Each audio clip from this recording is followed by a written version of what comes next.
Here once again with another topic in conversation with SESAME, and the topic of our today's discussion is how to improve focus and concentration. Let me take another call, SESAME. Hey, hey. So I am going to discuss with you another topic, how to improve focus and concentration. Are you ready for that? Oh, yeah, absolutely. Focus is a skill, right? Feels like it's getting harder and harder to come by. What sparked this for you? Anything specific making So will you you please set a boundary for our conversation? I will be asking questions and you will be answering those questions. No more follow-up questions. Thank you. gotcha? From your side, Questions? okay? Fair. Okay, how do you personally define focus and concentration? For me, it's about directing all your mental energy towards a single point, blocking out everything else. Concentration is sustaining that, the staying power. It's not about being able to think harder, it's about thinking simpler on one thing. So, why is improving focus important for personal and professional growth? Because everything good takes sustained effort, deeper work, learning new skills, building relationships, all require focus. Professionally, it's about output and quality. Personally, it's about feeling a sense of accomplishment and actually enjoying what you're doing instead of constantly getting pulled in a million directions. It's kind of the bedrock for everything else, honestly. What are the most common distractions that reduce concentration? Oh, where do we even start? Notifications are the obvious one. Then there's multitasking, which is a myth, by the way. Your brain just switches rapidly between tasks. Internal stuff, too, like worrying about the future or replaying things that happened. Basically, anything that pulls your attention away from the present moment. And caffeine can be a double edged sword. How do you say that caffeine is the double-edged sword? It gives you a short term boost, sure, but then the crash can actually worsen your focus. Plus, relying on it creates a dependency. It's like borrowing energy from tomorrow, and eventually you have to pay it back with interest in the form of fatigue and reduced concentration. Is caffeine present in coffee? Yep, it's the main active ingredient in coffee. Also, tea, chocolate, some sodas, basically anything that gives you that little jolt. So, how can setting clear goals enhance focus? Because it gives your brain a target. Vague intentions float around and get lost. A clear goal, something specific and measurable, provides direction. It's like having a GPS instead of just driving around hoping to end up somewhere good. So, Knowing what your work, what role does time management play in maintaining concentration? huge role.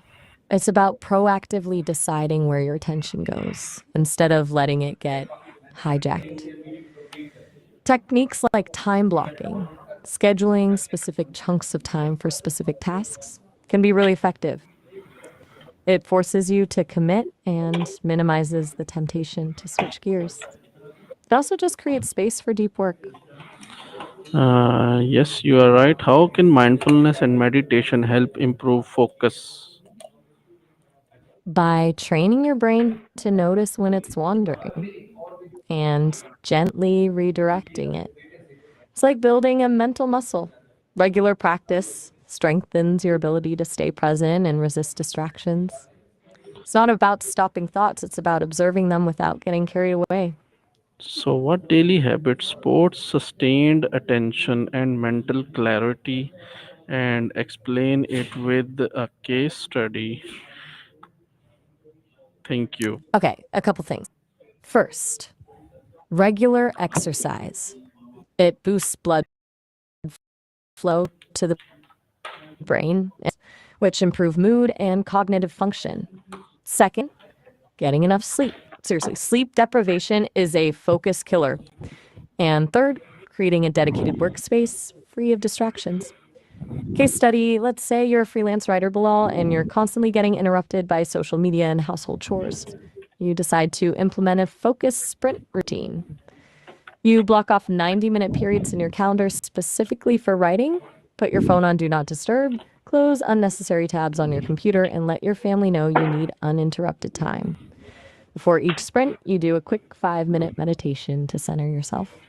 Over a week, you find you're producing significantly more high quality work and feeling less stressed. The initial discomfort of resisting distractions fades. Haha, thanks. I appreciate the good vibes. Anything else I can clarify about that example, or should we move on? Yes, move on, move on. All right. What's next on your list? So, how can environment and workspace setup impact concentration? Big time.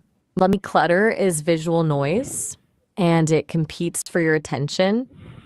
A tidy, organized workspace reduces cognitive load. Your brain doesn't have to work as hard to filter out irrelevant stimuli. Okay. Uh, how does physical health like sleep and nutrition affect focus? Massively. Sleep deprivation impairs cognitive function across the board, attention, memory, decision making. Nutrition provides the fuel your brain needs. A diet high in processed foods and sugar leads to energy crashes and brain fog. It's literally building your brain with the materials you put into your body.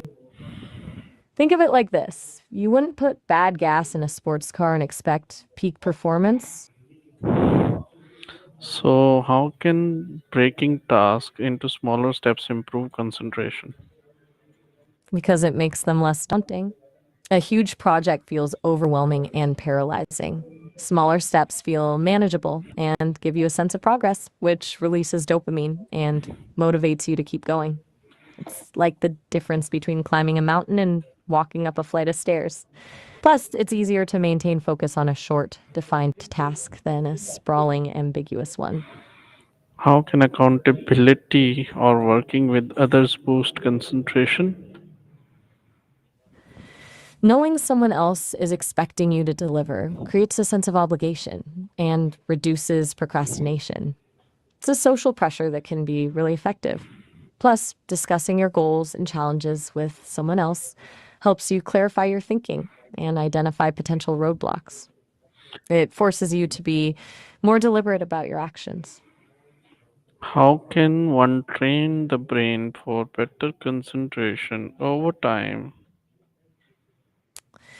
Like any skill, it takes practice. Start with short bursts of focus work, maybe 25 minutes with a 5-minute break, and gradually increase the duration. Regularly challenge yourself with tasks that require sustained attention. Limit distractions and be patient. It's not going to happen overnight. Think of it as neuroplasticity. You're literally rewiring your brain to improve its ability to focus. So, will you please summarize our today's conversation in my tone? All right, let's see if I got this right. So basically, we talked about how focus isn't just some innate ability, it's a skill, right? And to improve it, it's about intentionally directing your mental energy, cutting out the noise, and building habits. We hit on everything from the obvious, decluttering your space, managing time, to the less obvious, like how caffeine can actually backfire and the power of mindfulness. A lot of it comes down to breaking things down, creating a clear target, and holding yourself accountable.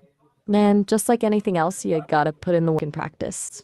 It's not a quick fix, it's building that mental muscle over time. Does that land? Yes, it does land. What final advice would you give the audience about the topic? Be kind to yourselves. Focus isn't about perfection, it's about progress. There will be days when you struggle, and that's okay. Don't beat yourself up about it. Just gently redirect your attention and get back on track. Experiment with different techniques and find what works best for you.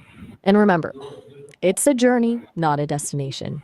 It's about consistently cultivating the ability to be present and engaged in what matters most. It was quite a nice conversation with you, and the audience will hope, I hope, like it. and the ideas we have shared in this conversation about